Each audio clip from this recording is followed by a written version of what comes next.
this talk on equality and equity, why is it so that the market system does not result in an equitable distribution of income? In a market system, the amount of income received is in accordance with ownership and sales of factors of production.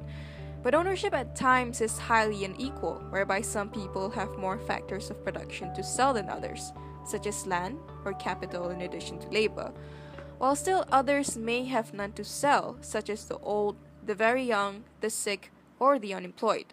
Taking into account all of these factors, a significant issue arises.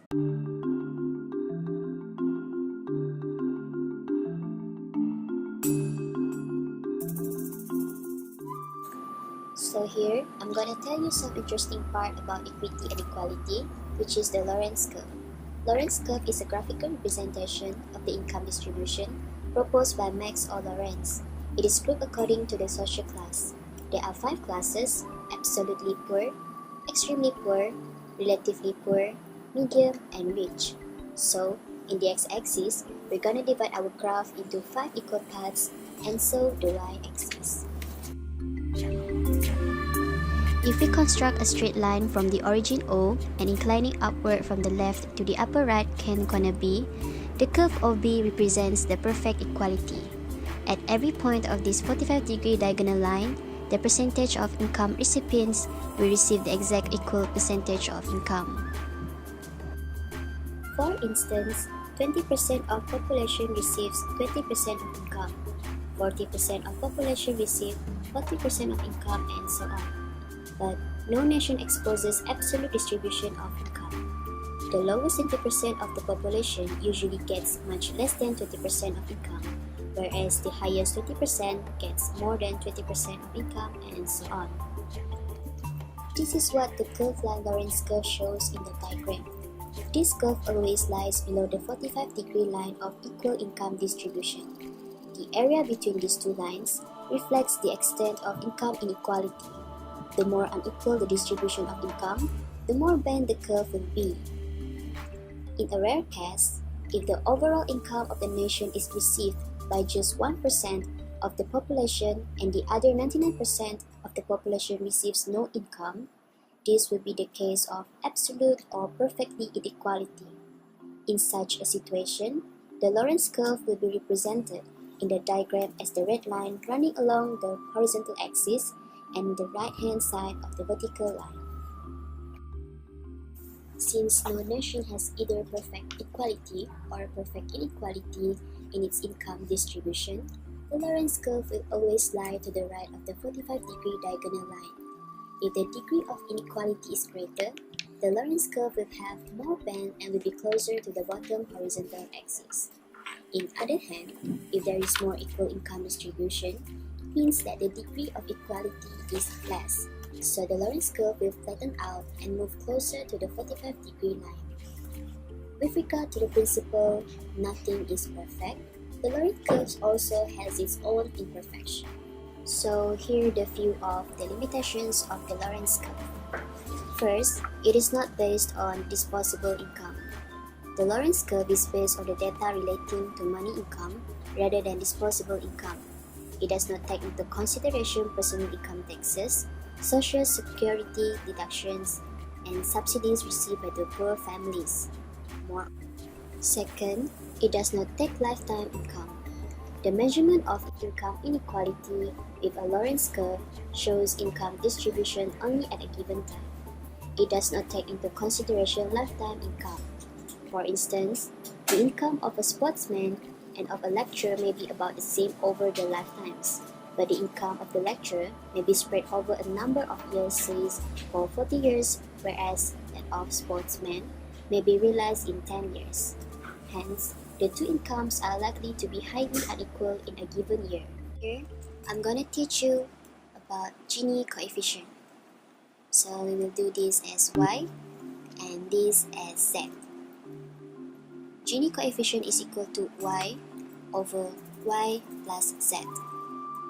It is varies from 0 to 1. If the Gini coefficient is equal to 0, there is perfect income equality. But if the Gini coefficient is equal to 1, there is maximum possible income inequality. Notice that The lower the Gini coefficient, the greater the income equality.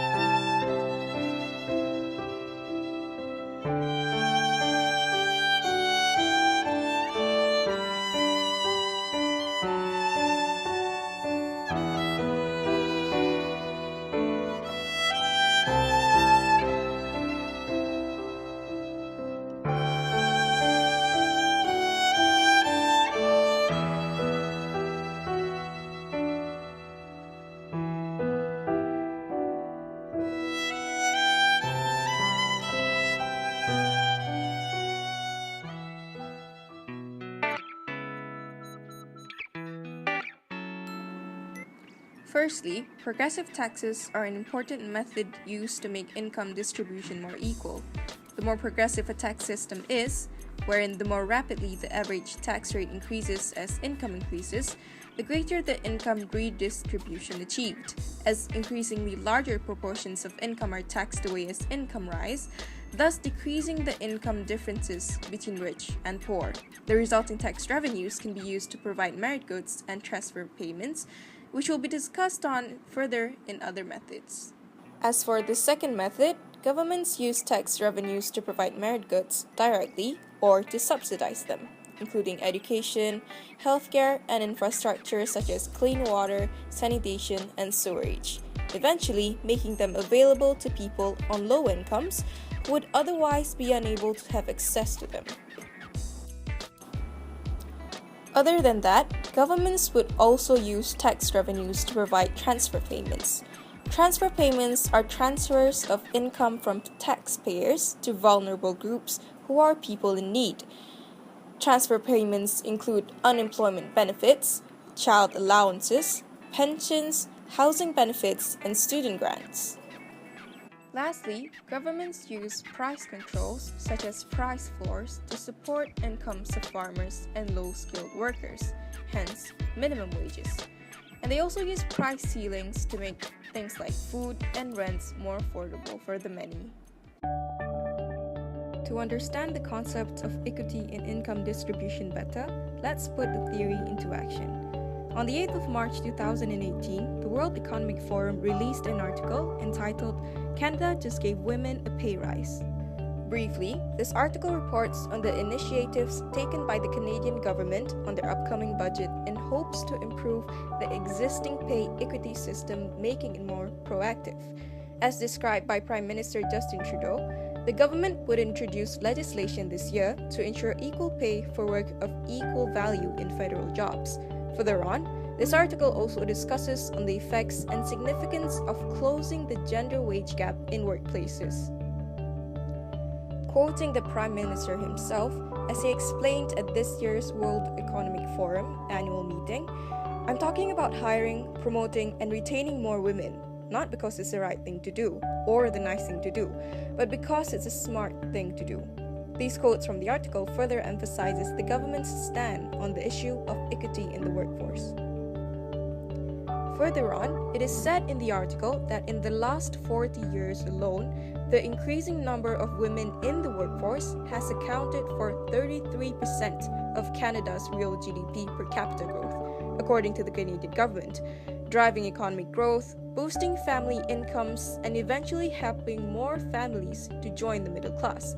From this excerpt, we could clearly see how more equal income distribution helps people on low incomes to acquire human capital. Hence, they become more employable, which eventually decreases the rate of unemployment, and as a result, output increases, or in other words, there will be greater economic growth. This also means that the use of resources will improve.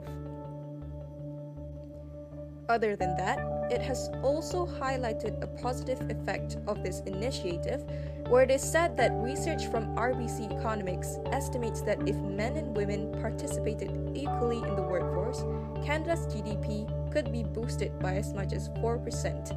Adding on, based on a statement in the article which states that women in Canada earn on an average 31% less than men, partly because they are overrepresented in part-time, temporary, and lower wage jobs.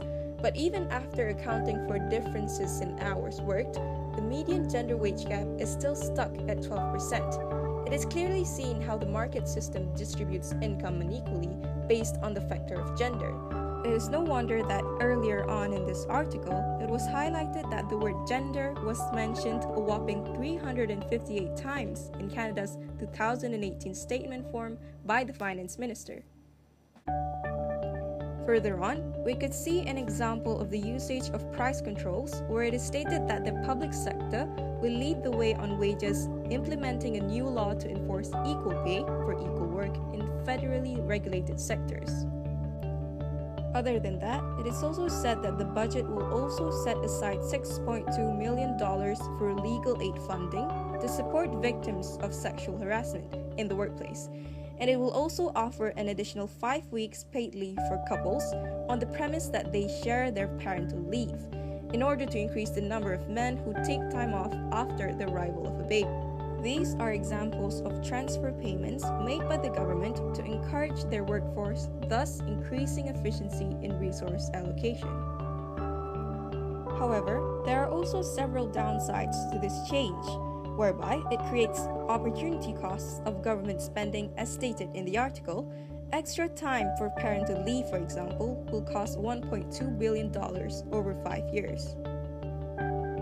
It will also play a negative effect on the government's budget, where the government will continue to post annual deficits, and it is stated that it is currently projected to show a deficit of $14 billion in the 2018-2019 financial year.